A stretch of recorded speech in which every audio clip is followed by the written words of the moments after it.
Ya dok. Hmm. Heeh. Dok, ini kan lagi heboh kanker darah yang Ibu Ani Yudhoyono itu ya Hmm. dok ya. Banyak yang kaget loh dok, dia soalnya gaya hidupnya sehat, tapi ternyata kok dia juga kena itu. Nah itu sebenarnya kanker darah ini penyakit apa dok, dan penyebabnya apa? Eh, Kalau masalah penyebab kanker darah, kanker secara umum itu Hmm? nggak bisa disalahin satu faktor aja. Misalnya keturunan gitu nggak bisa, atau faktor makanan aja nggak bisa. Dia adalah interaksi dari berbagai faktor yang hasil akhirnya adalah aktivasi dari gen-gen pemicu kankernya itu. Itu sih akar masalahnya. Nah, masalahnya kita nggak pernah bisa nebak nih seseorang walaupun punya bakat tapi dia gaya hidupnya bagus itu belum tentu jadi kanker.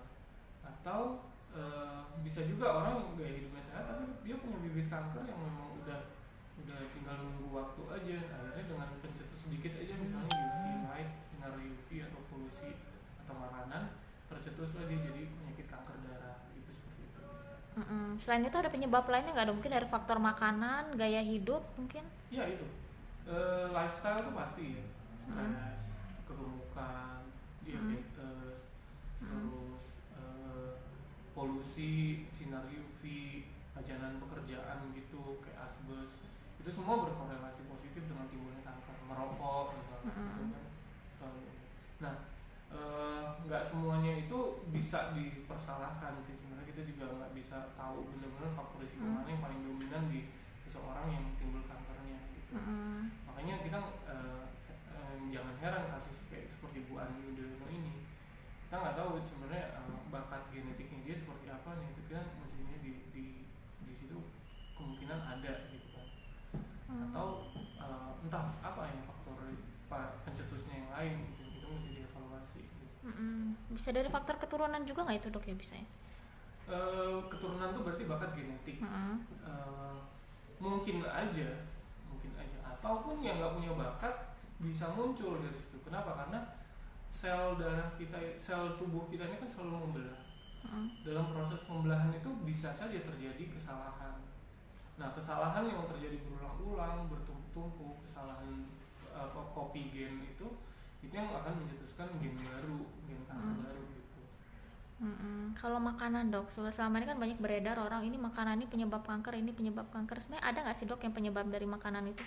Ada pewarna, beberapa Mm-mm. pewarna saya lupa namanya apa, beberapa pewarna sintetis makanan Mm-mm. itu telah terbukti Mm-mm. sebagai penyebab eh, penyebab timbulnya kanker. Itu udah banyak kok penyebabnya. Dan bahan-bahan pengawet lain gitu, pemanis gitu, nah itu semua bisa sih berkorelasi positif dengan itu. Mm-mm. Iya, kan kanker darah tuh kalau saya dengar itu ada yang akut dan ada yang kronis. Hmm. Bedanya apa itu dok? Itu dari sel darahnya. Sebenarnya kalau kita lihat sel darah putih Mm-mm. dari seseorang yang kena leukemia itu dilihat sel darah putihnya ini yang matur apa yang masih imatur, yang udah dewasa atau yang masih muda gitu. Mm-mm. Kalau udah dewasanya banyak itu dibilang kronik. Mm-mm. Tapi kalau yang imaturnya atau yang sel-sel mudanya yang banyak itu yang kita bilang akut gitu. Mm-mm. Kalau gejala dari kanker darah ini apa dok? Ada beda nggak antara yang akut dengan yang kronis ini? eh Prognosisnya udah pasti beda. Mm-mm. Prognosisnya beda. Biasanya yang akut itu lebih berat. Mm-mm. Yang kronis ini biasanya penampilannya sih nggak seberat yang akut dan Mm-mm. biasanya perangainya lebih jinak gitu ya. Nah Mm-mm. yang akut ini penampilan awalnya sih biasanya dia bisa anemia atau trombositnya turun. Jadi HB-nya turun atau trombositnya turun, tapi leukositnya normal atau malah cenderung tinggi. Mm-mm. Nah itu dari situ biasanya paling sering penyebab apa, tanda awal bahwa nih orang ada kelainan di seseorang tuh ada kelainan di Mm-mm. sel darah putihnya seperti itu. Mm-mm. Itu yang akut ya. Kalau yang kronis dia gimana itu dok? Sama juga. Mm-mm. Jadi kan sebenarnya pabrik sel darah itu ada di sumsum tulang. Mm-mm. Nah, sel darah merah, trombosit, leukosit itu semua produksinya di dalam situlah. Jadi Mm-mm. begitu ada salah satu yang hiperaktif, ada sesuatu yang tumbuh berlebihan, udah pasti dia akan menekan populasi Mm-mm. dua sel yang lainnya itu. Makanya di sini timbulnya biasanya anemia dan trombositnya rendah gitu pada kondisi dan leukositnya jadi berlebihan, akibatnya yang menekan 2 itu tadi. Biasanya penderita leukemia ini dia ini nggak apa namanya mengalami perubahan fisik nggak dok dia? Kalau masih awal sih enggak ya sih. Seperti cancer yang lain, kalau masih awal-awal dia masih biasa aja. Tapi kalau udah stadium lanjut gitu? Masih mungkin ya, pasti ada perubahan. Kan pada leukemia itu kan terjadi metabolisme yang meningkat ya. Nah itu pasti akan habis badan. Kurus banget ya dok ya.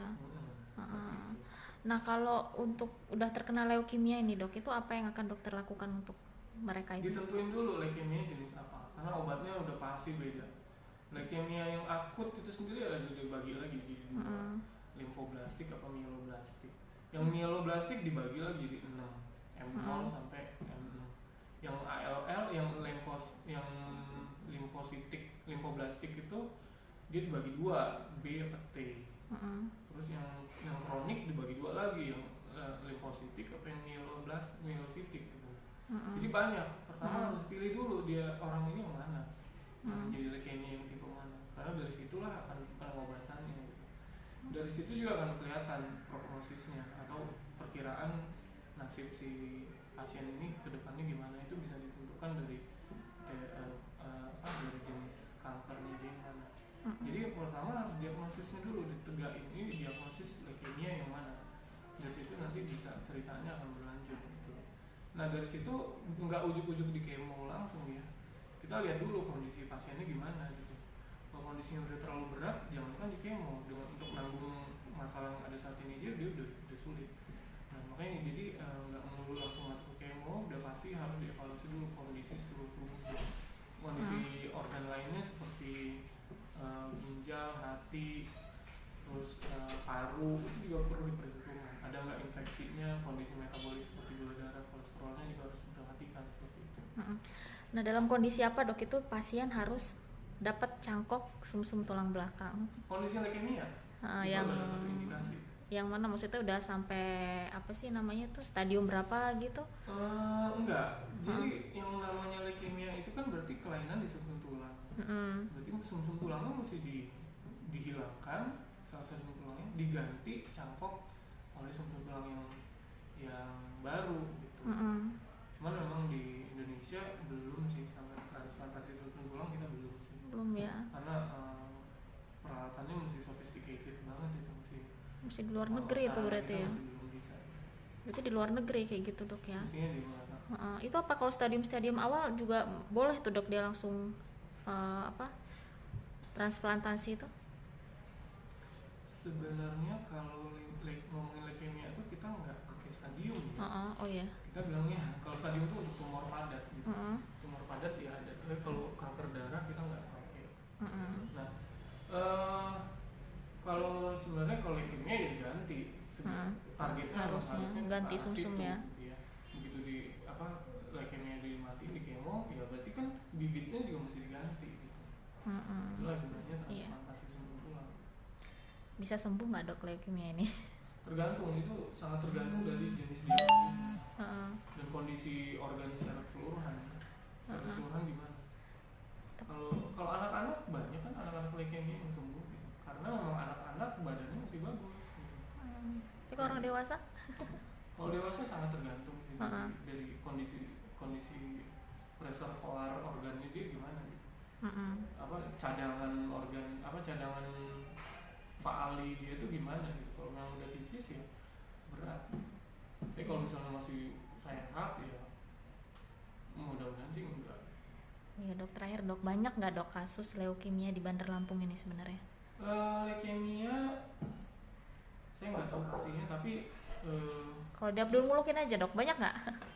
Sebulan sekali sih ada ya kasusnya. Di sini ya? Yang kronik ataupun akut sebenarnya ada. Di Abdul Mulukin ini pasti ada dok ya? Yang kronik kita bisa tanganin dengan obat-obatan, tapi yang akut biasanya kita masih oper ke Jakarta atau Palembang.